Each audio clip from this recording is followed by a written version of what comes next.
আসসালামু আলাইকুম ভিউয়ার্স, আশা করি আপনারা সবাই ভালো আছেন।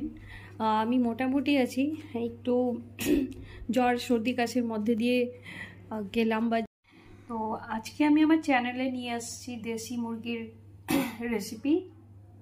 আর এই দেশি মুরগিটা খুব সহজ ও সরল পদ্ধতিতে আমি রান্না করব। কড়াইয়ে আমি মাস্টার্ড অয়েল দিয়ে দিয়েছি, মাস্টার্ড অয়েল দিয়েই রান্না করব। যেহেতু আমার আর আমার বাচ্চার সর্দি আছে, তো মাস্টার্ড অয়েল দিয়ে খেলে ভালো। যত ধরনের গরম মশলা ছিল, স্টার, এলাচ, যা যা ছিল আমি প্রায় দিয়ে দিয়েছি। তারপর আমি অনিয়ন দিয়ে দিয়েছি।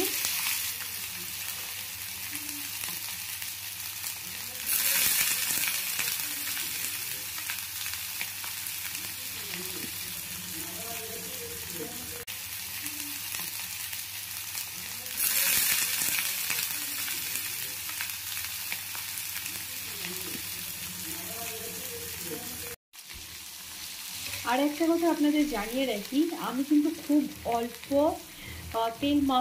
তেল মশলা বা পেঁয়াজে যে কোনো জিনিস কুকিং করতে ভালোবাসি। আমার মশলা খেতে খুব একটা ভালো লাগে না। আমি যেমন মোটামুটি হাফ কেজি বেসিক মুরগির মাংস একটা পেঁয়াজেই রান্না করব। আর আপনাদেরকে রান্না করে দেখাবো দেখতে কতটা ভালো হয় আর খেতেও সুন্দর হয়। আমার প্যারেস্তার কালার একদম ব্রাউন হয়ে গেছে, যেরকম চেয়েছিলাম ওরকমই হয়ে গেছে অলমোস্ট। তো এবার আমি মাংস অ্যাড করে দিয়েছি। মাংস অ্যাড করে দিয়ে এপাশ ওপাশ করে একটু জাস্ট নেড়ে দিয়ে আমি এটা ছেড়ে দিব।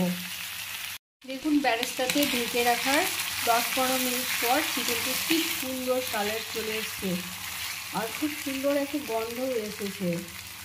আমি নিজে রান্না করছি এটা ঠিকই, কিন্তু রান্নাটা থেকে যে স্মেলটা আসছে মনে হচ্ছে আমার মা যে রান্না করতো আর আমরা স্মেলটা নিতাম, তো মায়ের হাতে রান্নারই গন্ধটা পাচ্ছি, সেটা আমার খুব ভালো লাগছে। চিকেন খুব ভালো করে ফ্রাই করা হয়ে গেছে।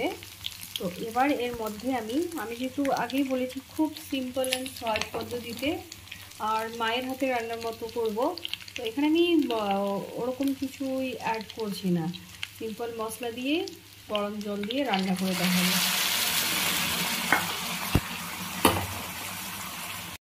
এই যে জল দিয়ে ছেড়ে দিব,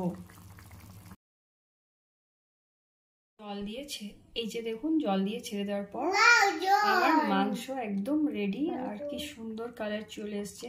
এখানে আমি কিচ্ছুই দিইনি, জাস্ট নর্মাল এমনি মশলা আর গরম জল। আমি এটা ভুনাই আজকে করছি, এটা আমি ভুনাই খাওয়ার জন্য রান্না করছি। তো দেখুন আমার চিকেন অলমোস্ট রেডি হয়ে গেছে। আর এটা করতে আমার খুব একটা সময়ও লাগলো না, তেমন মশলাও লাগলো না, তেমন পেঁয়াজও না, মাত্র একটা ছোট্ট পেঁয়াজ দিয়েই আমি রান্না করেছি। আমার মনে হয় না আমার চিকেনটা দেখে কোথাও মনে হচ্ছে মশলার কিছু কম বা বেশি, একদম পারফেক্ট আছে। তো আপনারাও এভাবে নিজের বাড়িতে চিকেন বানিয়ে নিতে পারেন।